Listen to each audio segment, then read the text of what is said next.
que as pessoas enlouquecem com elas, né, com essas ideologias políticas? A resposta é que elas enlouquecem porque as ideologias políticas criam espaços para subjetivação extrema. E a subjetivação extrema dentro das ideologias políticas cria lugares especiais para as pessoas. Vou dar um exemplo. Vamos pensar, por exemplo, no caso da alt-right americana. Antes, em torno de 2018, 17, 18, começou a surgir a ideia que existia uma rede de pedófilos democratas que se encontravam em pizzarias fechadas.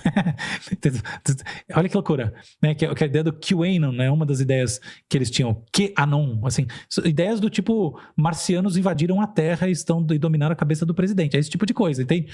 De onde sai uma minhoca dessa? Imagina, rede de pedófilos na pizzaria, tipo, se o sujeito é pedófilo, ele não vai na pizzaria, ele fica na casa dele, né? Olha o risco. Não é assim que funciona, né? Tipo, crime organizado, não. E de onde sai esse tipo de delírio, né? Sai do fato de que num grupo como esses, a pessoa que levanta a bandeira de uma grande preocupação, ela recebe a atenção dos outros. Consequentemente, levantar bandeiras de preocupações acaba sendo uma forma de destaque. E aí o radicalismo, ele ganha força. A esquerda e a direita.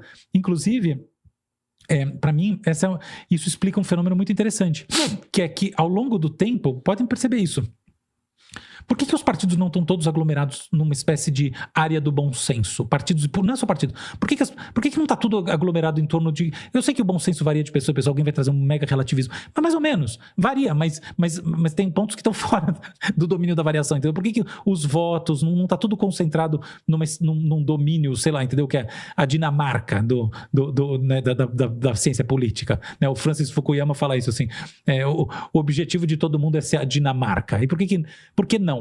Entre outras coisas, porque pensa, se está todo mundo aglomerado em torno de pontos de vista que de certa forma refletem algum bom senso do ponto de vista inclusive histórico sobre, né, estatisticamente o que funcionou e etc e tal, o que acontece é que a capacidade de diferenciação se torna muito baixa.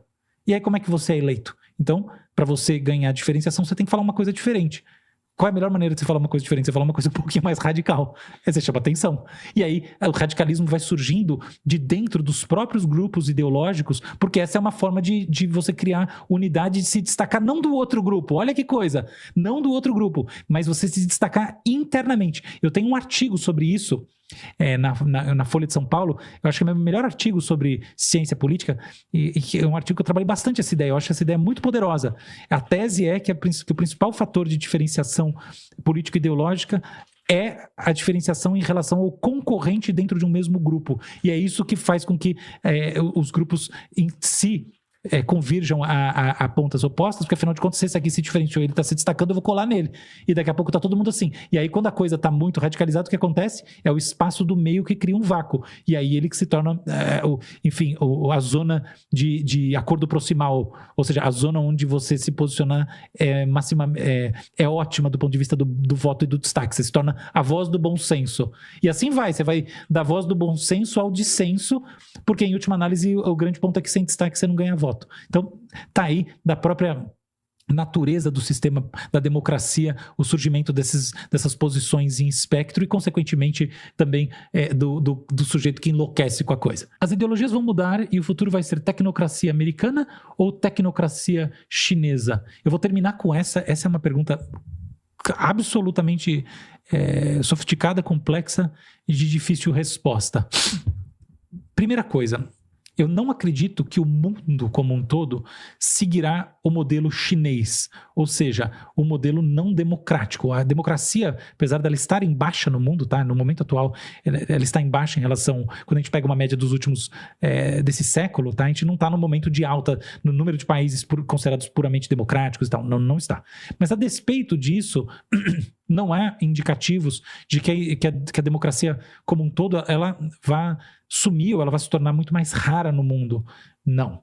A democracia eu acho que ela seguirá e eu diria que no longo prazo talvez ela se torne até um pouco mais prevalente. Então, nesse sentido, o modelo americano, que fale-se o que quiser, assim, os Estados Unidos é um dos grandes baluartes, os portos seguros da democracia contemporânea, ainda que no momento isso esteja bastante relativizado, mas historicamente é isso, é um modelo que tende a seguir muito mais forte. Por outro lado, olha só, o Trump pratica uma democracia de Estado forte.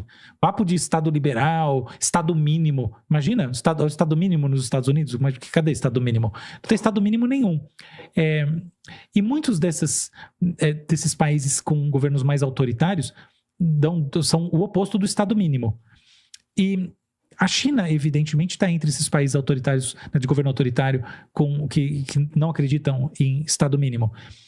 E, de fato, ainda que a democracia permaneça, a ideia de Estado mínimo, eu acho que ela, por bastante tempo, tende a estar um pouco mínima também, um pouco diminuída, assim, em importância.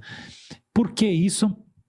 Porque, de fato, a gente está vivendo a ascensão e, na verdade, um rearranjo com mais força proporcional de líderes autoritários. Isso não a ponto deles serem capazes de destruir a democracia de maneira permanente, de forma alguma eu acho isso, mas definitivamente a ponto de mudar algumas estruturas e tornar o autoritarismo de Estado, o controle estatal, enfim, políticas que saem da mente de um presidente e se tornam realidade, coisa mais comum. E, então, nesse sentido, se a gente for ver, figuras como Putin, Trump e outras mais, eu diria o Xi Jinping, mas não, porque o Xi Jinping, na verdade, ele não é essa figura, ele não sai 1 milímetro dentro do status quo chinês, nunca aconteceu isso, tá?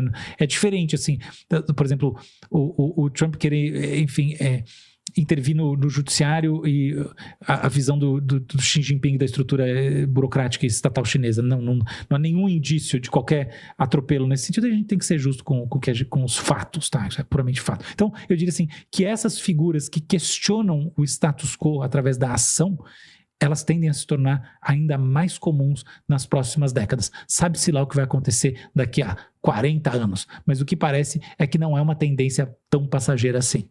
É isso, eu espero que você tenha gostado desse episódio de As Ideias Mais Importantes do Mundo, tenha saído convencido que esquerda e direita, dentro de um conceito mais amplo de ideologias políticas, dentro de um conceito mais amplo de ideologia e política, dentro de um conceito mais amplo de civilização, dentro de um conceito mais amplo de espécie humana, dentro de um conceito mais amplo de primata, dentro de um conceito mais amplo de mamífero, seja uma das ideias mais importantes do mundo mesmo.